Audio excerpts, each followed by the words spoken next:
ఏలూరు నగరంలో ఉన్నటువంటి అన్నదాన వస్త్ర వైద్య విద్యాదాన సమాజం వార్షికోత్సవంలో మాజీ deputy mayor Chode Venkataratnam Naidu MLA Radhakrishnaiah పాల్గొన్నారు. అనంతరం జనసేన పార్టీ అధ్యక్షుడు Vijayawada zone RTC chairman Reddy Appal Naidu పేదవాళ్లకు దుప్పట్లు పంపిణీ చేశారు. ఈ కార్యక్రమానికి మాజీ Eluru urban development authority chairman Boddandi Srinivas, మాజీ ఏఎంసీ చైర్మన్ పూజారి నిరంజన్ పాల్గొన్నారు.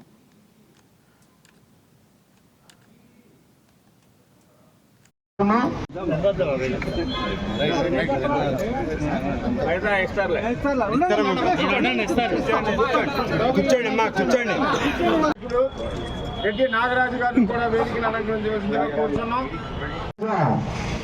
113వ వార్షికోత్సవానికి విచ్చేసిన స్థానిక శాసనసభ్యులు బడి రాధాకృష్ణ చెండి గారిని వేదికను అలంకరించవలసిందిగా కోరుతున్నాం.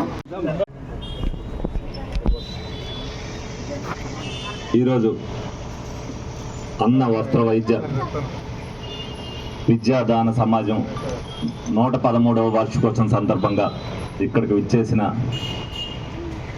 అతిరథ మహారథులందరికీ, అలాగే వేదిక నుంచి పెద్దలకి, అలాగే ఏదైతే నిత్యం అన్నదానం చేస్తున్నారో ఆ అన్నదానానికి వచ్చిన భక్తులకు కానీ అందరికి కూడా నమస్కారాలు తెలియపరుస్తున్నా.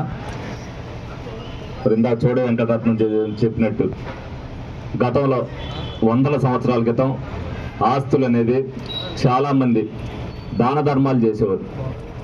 మరి వాళ్ళు అలాగే ఎవరు లేరులేండి, ఎక్కడైనా ఆస్తి కనిపిస్తుందంటే కబ్జా చేసేద్దామని చూస్తున్నారు.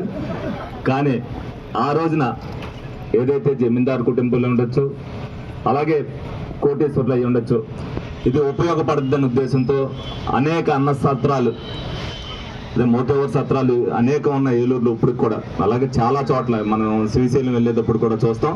అవన్నీ కూడా ప్రజలకు అందుబాటులో ఉండడానికి అనే ఉద్దేశంతో ఏలూరు నగరంలో హుండీ సెంటర్లో 111 సంవత్సరాలుగా ఈ యొక్క అన్నదాన